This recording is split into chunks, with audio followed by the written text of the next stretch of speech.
16h-18h sur Europe 1. Stéphane Bern et Mathieu Noël. Historiquement vôtre. Tous les jours des 16h, historiquement, vous raconte l'histoire sans se la raconter. Elle nous raconte des histoires dont elle seule a le secret. Clémentine Portier-Kaltenbach. Alors aujourd'hui, Clémentine, vous revenez sur l'histoire d'un bataillon de femmes qui a participé à la guerre de 14, mais à la différence de nos personnages du jour, elle n'était pas armée. C'est le destin fou de Florence Conrad et de son unité d'infirmières volontaires que vous nous racontez. Oui, Stéphane, en réalité, celle qui a participé à la guerre de 14, c'est la fondatrice des Rochambeaux, c'est Florence Conrad. C'était une richissime américaine et elle s'est retrouvée veuve très, très tôt, à l'âge de 28 ans. Et donc, elle s'est portée volontaire pour venir en Europe, pour venir en France et être infirmière volontaire pendant la guerre de 14. Déjà, c'est quand même une sacrée aventure, d'aller prendre le bateau, de dire il y a la guerre là-bas, il y a mes frères, mes cousins, la jeunesse américaine y va, j'y vais aussi. Et quand la Seconde Guerre éclate, elle vivait en France. Elle retourne aux États-Unis en 40 pour essayer d'aider la France au moment où la France est envahie par les armées allemandes. Et elle va se consacrer à la création d'une unité de conductrices ambulancières composée de femmes qui devaient être parfaitement autonomes. Être parfaitement autonome quand vous êtes conductrice d'ambulance, ça veut dire évidemment déjà, c'est pas, voilà, par exemple David Castello-Lopez qui n'a pas son permis de conduire n'aurait pas pu être Rochambeau, voilà, parce qu'il fallait être une femme. Oui, être une femme de. S'il avait voulu s'engager pour conduire une ambulance avec les Rochambeau, je pense pas qu'on lui aurait dit non. Mais il fallait être capable de réparer n'importe quelle panne sur un véhicule. Déjà, moi, vous savez, changer un pneu, je sais pas, moi je sais le faire, mais Stéphane, vous avez déjà changé un pneu? Oui, ça m'est arrivé, oui. C'est vrai. Avec un cric. Oui.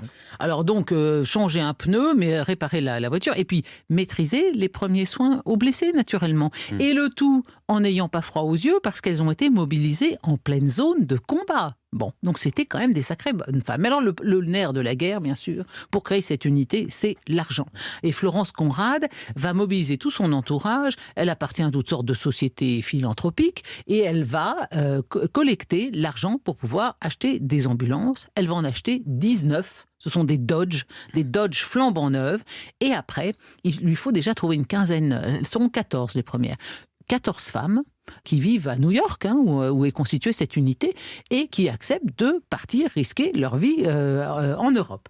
Alors elle va les trouver, la plupart d'entre elles sont des Françaises qui vivent à New York et qui se décident à se lancer dans cette aventure périlleuse. Voilà, le groupe Rochambeau pour l'assistance aux blessés est né.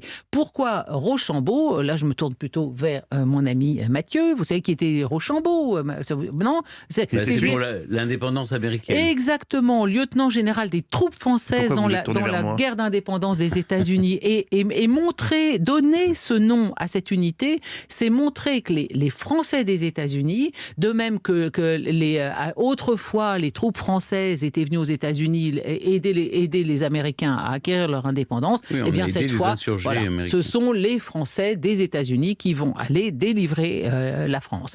À l'automne 43, le groupe Rochambeau débarque à Casablanca. Personne ne l'attend. Vous imaginez une unité féminine avec une riche américaine. Bon, personne ne l'attend. Et Florence Conrad, elle voudrait que son unité intègre la 2e DB qui, à ce moment-là, stationne à Rabat. Alors, elle va à Alger. À Alger, elle rencontre le général Koenig, qui est le supérieur de Leclerc. Et elle lui dit, écoutez, voilà, moi, mon unité, je veux, c'est la 2e DB. Il faut qu'on aille sur les zones de combat et de reconquête. Et la 2e DB, surtout, a besoin d'ambulances supplémentaires. Donc, alors, Koenig évoque l'idée auprès de Leclerc, et Leclerc pense que c'est une blague. Il dit, vous voulez rire?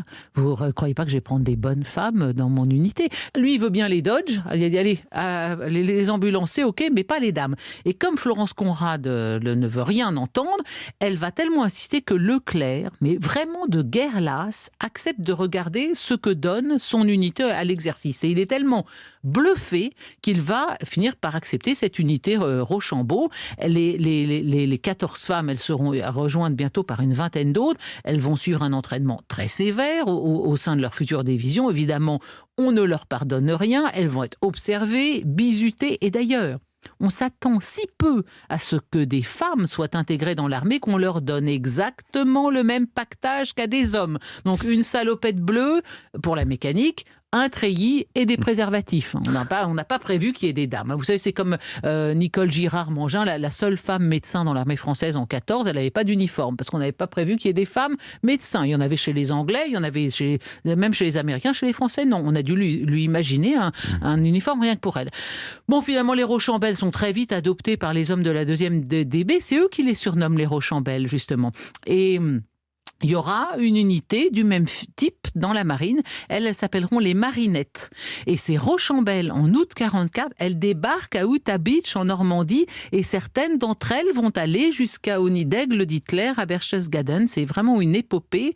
Et Florence Conrad, elle s'arrête à Paris après avoir cédé le commandement des Rochambeau à Suzanne Torres. Vous savez qui était Suzanne Torres, encore une sacrée bonne femme, la future femme de Massu. Ça, c'est quand même un drôle de couple. Massu et sa femme Rochambeau, ils ont vécu une guerre incroyable. Florence Conrad est décorée de la Croix de guerre 40-45 par le général Leclerc en personne. Elle est vraiment un exemple de ces femmes héroïques que l'histoire a complètement oubliées. Et Suzanne Conrad, elle est morte pas très âgée, d'ailleurs elle est morte en 1966, mais la dernière de ces Rochambeau, Liliane Walter, elle est morte il y a à peine un an, elle est morte un peu plus d'un an, le 15 novembre 2020, à 95 ans. Belle et longue vie pour cette femme qui a 19 ans. 19 ans, elle a traversé la France et l'Espagne pour rejoindre les Rochambeau au Maroc. Et elle a débarqué à Utah Beach dans la nuit du 4 au 5 août 44 par amour de son pays et de la liberté. Donc vraiment, mesdames, les Rochambeau, eh bien, l'histoire n'a guère retenu votre nom, mais vous avez tout notre respect, surtout en cette période de l'année où on commémore tous les anniversaires liés au débarquement et la libération de l'Europe. Merci beaucoup Clémentine. Merci beaucoup. C'est un très bel hommage. Très bel hommage, et hommage qui tombe bien puisque une ambulance, nous en aurons besoin tout à l'heure pour évacuer Stéphane Bern à l'issue du quiz. À tout de suite.